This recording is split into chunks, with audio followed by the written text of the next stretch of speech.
महाविद्यालय परिवार, यहाँ के प्रबंधक और आप सभी प्यारे छात्रों को बहुत बहुत धन्यवाद देता हूँ कि आपने हमको ये कार्यक्रम करने की जो है जगह दी और उसके साथ साथ जो है इस गर्मजोशी के साथ आप लोगों ने इस कार्यक्रम को जो है संपन्न कराने की तरफ जो है आगे बढ़ाया जो है। देखिए, किसी की जन्मतिथि जो मनाई जाती है, जयंतियां मनाई जाती है, तो उस दिन को हम लोग जो है उस दिन को उनके जो कार्य होते हैं उसको याद करते हैं और आज के समय में उसको देखते हैं कि हम उन चीजों को आज कैसे देख पा रहे हैं, कैसे समझ पा रहे हैं और उसको अपने व्यवहार में कैसे उतार पा रहे हैं। इनकी जो किताब थी इंडिया 2020, ये उस समय लिखी गई थी जब आज आप तमाम जवाब सुनते होंगे कि भारत विश्व गुरु बनने वाला है, भारत ये करेगा वो करेगा। ये उस समय से कल्पना किए थे कि लोग तब सोच नहीं सकते थे, बहुत सी ऐसी चीजें थी उस समय सोचा जाता था कि जिस समय बुक लिखी गई थी कि मोबाइल के क्षेत्र में या नई प्रौद्योगिकी के क्षेत्र में या भारतीय अर्थव्यवस्था के क्षेत्र में भारत तरक्की कैसे करेगा, कितना करेगा। इस किताब में उन्होंने बखूबी लिखा है। आज हम जिस सामाजिक न्याय की बात करते हैं, सामाजिक न्याय मतलब समाज में ऊंच नीच की कमी है, सामाजिक रूप से समानता बढ़े, जिसकी बात करते हैं, इसका खाका इन्होंने उस समय खींचा था मोटा-मोटी 8 सितंबर जो है 15 से 18 साल पहले। और जब ये किताब आई थी तो बहुत से लोग आश्चर्य मानते थे कि ऐसा होना बहुत मुश्किल है, भारत में ऐसा होना बहुत मुश्किल है, खास करके विज्ञान में, प्रौद्योगिकी में और नई नई जो आज के समय में नई तकनीकों की खोज है उस मामले में। इसका जीता जाता उदाहरण है अभी भारत सरकार ने हाल ही में चंद्रयान जो है चंद्रमा पे सफल लैंडिंग कराई। उसके बाद जो है देखिए कलाम के जीवन को पढ़ना, उन्होंने बचपन कैसे गुजारा था, बचपन में कितने संघर्ष किए थे, उन संघर्षों से उन्होंने अपने जीवन में क्या उपलब्धियां हासिल की थी, खास करके मिसाइल के क्षेत्र में। आपको बता दें कि मिसाइल प्रौद्योगिकी तत्कालीन समय में ये प्रौद्योगिकी बेहद रूप से सबसे बढ़िया जो अमेरिका और उसके पास हुआ करती थी और ये दोनों ही दुनिया के बड़े देश थे। भारत किसी भी मुल्क में जाना नहीं चाहता था, अपने आप को अलग रखना चाहता था, इसीलिए कोई भी देश अपनी तकनीक को भारत को देना नहीं चाहता।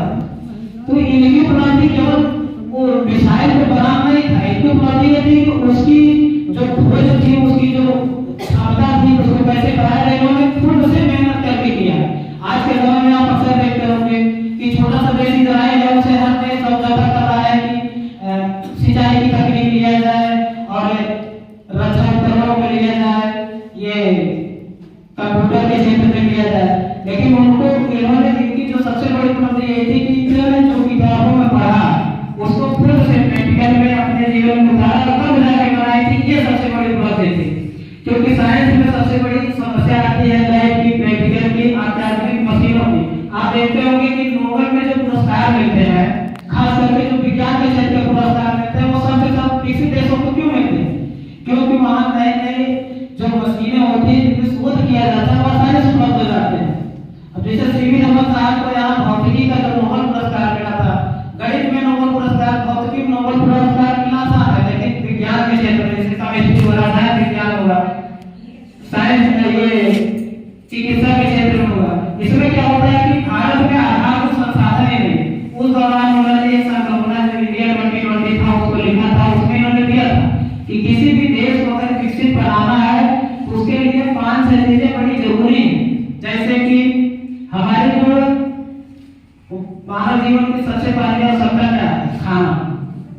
तो सबको खाद्य सुरक्षा निश्चित हो और ये उसी किताब का परिणाम था। भविष्य में जब मनमोहन सिंह सरकार बनती है तो उन्होंने खाद्य सुरक्षा कानून इसीलिए लाया और आज स्थिति ये हो गई है कि खाने की समस्या जो है सरकार सुलझाने का तो प्रयास कर रही है, लेकिन फिर भी हम जो है खाद्य आत्मनिर्भरता कम होते जा रहे हैं। इसीलिए ग्लोबल जो भूखमरी सूचकांक तो उसमें स्थिति हमारी खराब होती जा रही है।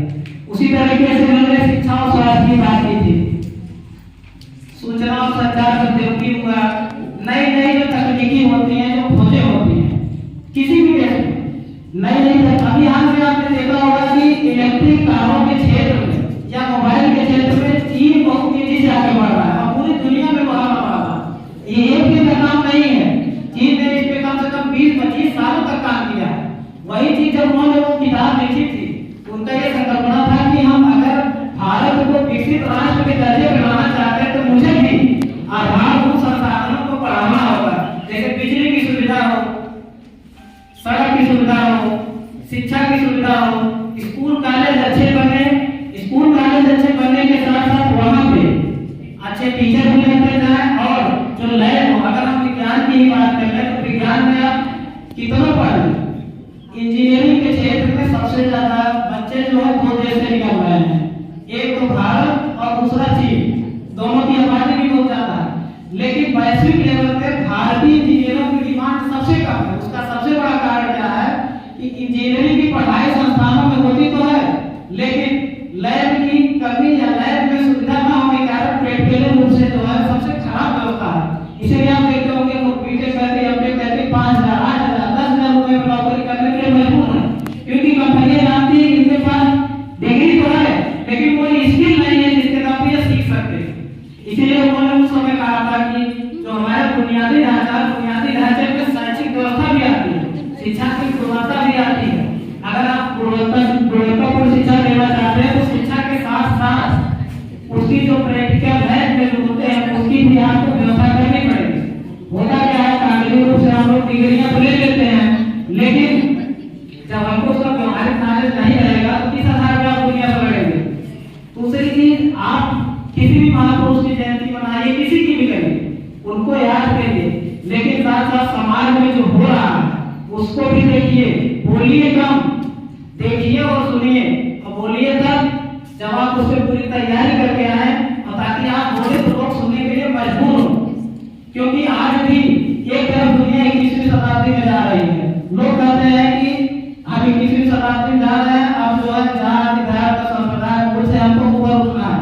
लेकिन आज की प्रासंगिकता यह है कि जितने बड़े देश हैं वो आज भी दुनिया को उठाए हुए हैं कि आप दो खेमे में बटे रहो, ताकि ये जो खेमा बांटने का होता है, इससे क्या होता है कि जनता की जो मूल समस्या होती है, शिक्षा, स्वास्थ्य, रोजगार, इस समस्या से आदमी भटक जाता है। इसीलिए आप जो है आज की जो चीजें हो रही उसको ही देखिए, जो वो चीजें चाहे आपके क्षेत्र में हो रही हो, चाहे आपके देश में हो रही, चाहे दुनिया में हो रही। क्योंकि आप विकसित भारत की बात करते हो, विश्व गुरु की बात करते हो, तो आप केवल और केवल आप मुंह बंद करके विश्व गुरु नहीं बन सकते। आपको बोलना पड़ेगा, लेकिन बोलने से पहले आपको पूरी तैयारी करनी पड़ेगी कि मुझे क्या बोलना है, दुनिया क्या सुनना चाहती है।